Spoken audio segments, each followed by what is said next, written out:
मेरे स्कूल के प्यारे बच्चों, सभी व्यूअर्स जो इस वीडियो को देख रहे हैं उन सभी को मेरा बहुत बहुत नमस्कार। जय सिया राम।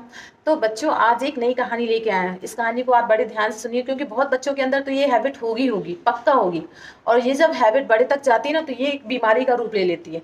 तो अगर आपके अंदर ये हैबिट है जो आप कहानी में आप सुनने जा रहे हैं, तो इसको तुरंत ही आप अपनी सही कर लीजिए, नहीं तो आगे चल के तो आपको इतनी समस्या होगी कि बस मुश्किल है। तो चलिए चलते हैं कहानी की ओर। होता क्या है कि एक बार एक गांव में एक परिवार था। गांव में एक परिवार रहता था, ठीक है। तो वहां पे एक बूढ़ी औरत रहती थी।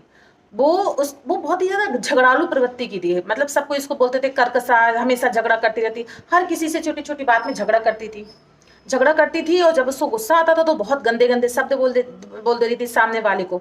तो सामने वाले को बुरा भी लगता था, क्योंकि देखिए लोगों की बातें ना, जितना कितना इंसान दुखी नहीं होता उसके, लेकिन उन बातों से बहुत ज्यादा दुखी हो जाता है। तो जब वो गंदा गंदा शब्द बोलती थी तो आस पड़ोस के लोग और उसके जो फैमिली के लोग थे, परिवार के लोग, वो उससे कटे कटे रहने लगते थे। इससे ज्यादा बात नहीं करो, ये तो हमेशा गंदा शब्द बोलती है और गंदे में कुछ भी बोल देती है, तो इससे दूर रहते थे।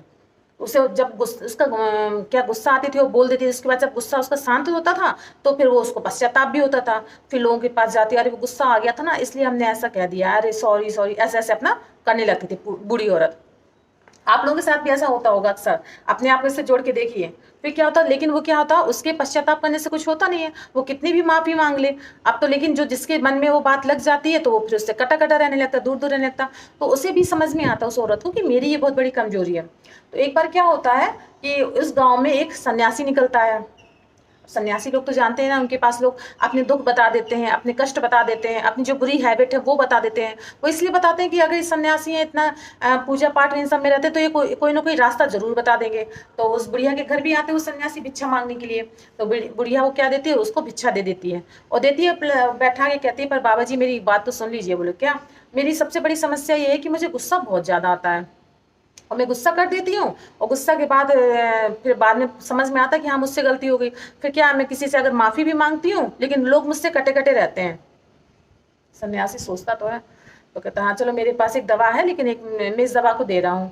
तो एक बोतल निकालते उसको, ठीक। कहते लेकिन इस दवा का प्रयोग जब ये तब दवा तभी खानी है आपको जब आपको गुस्सा आए। तो इसकी 5 बूंदें आप अपनी जीभ में रख लीजिएगा, ठीक। और जीभ में रख के आप 10 मिनट इसको मुंह अपना बंद रखिएगा, नहीं तो ये दवा आपको काम नहीं करेगी।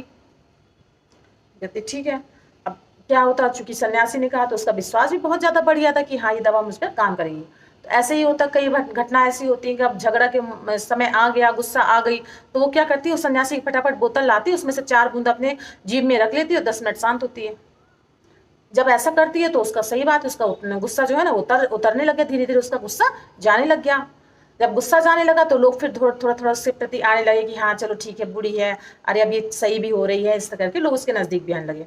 और उससे भी बहुत अच्छा लगने लगा कि लोग नजदीक आ रहे हैं, आस पड़ोस के लोग भी उससे अच्छे से बात करें, परिवार में जो बहुएं हुए हैं, लड़के लड़के, वो भी बहुत अच्छे से बात करें, उससे बहुत अच्छा सा लगता है।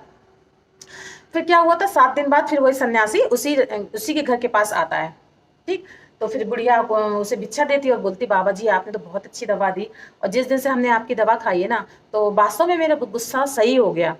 तो सन्यासी बोले, कैसे दवा खाती थी? अरे जैसे आपने बताया ना, बिल्कुल उसी तरह दवा खाते थे, और मुझे इतना फायदा मिला इस दवा से, इतना फायदा मिला।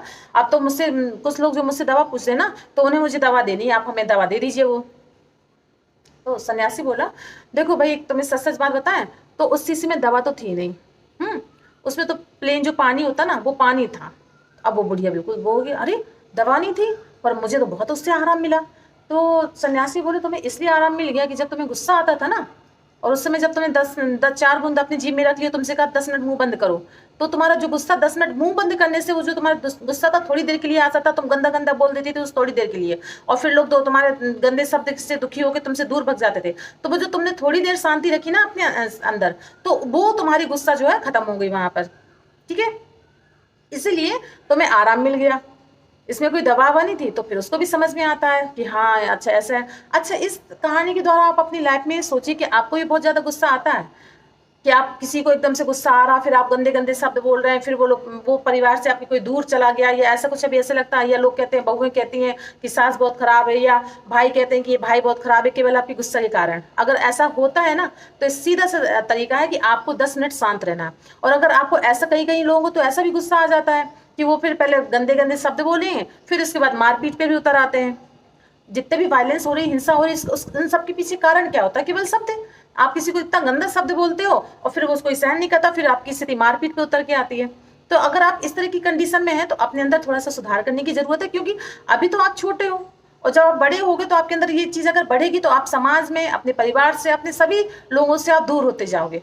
तो अगर ये कहानी आपको अच्छी लगी हो, आपके जीवन में थोड़ा बहुत भी इस कहानी से परिवर्तन आ रहा है, तो इस कहानी को आप इस वीडियो को लाइक करिए, सब्सक्राइब करिए, अपने फ्रेंड्स एंड फैमिली में शेयर करिए। फिर मिलते हैं हम लोग नेक्स्ट वीडियो में। जब तक के लिए जय सिया राम।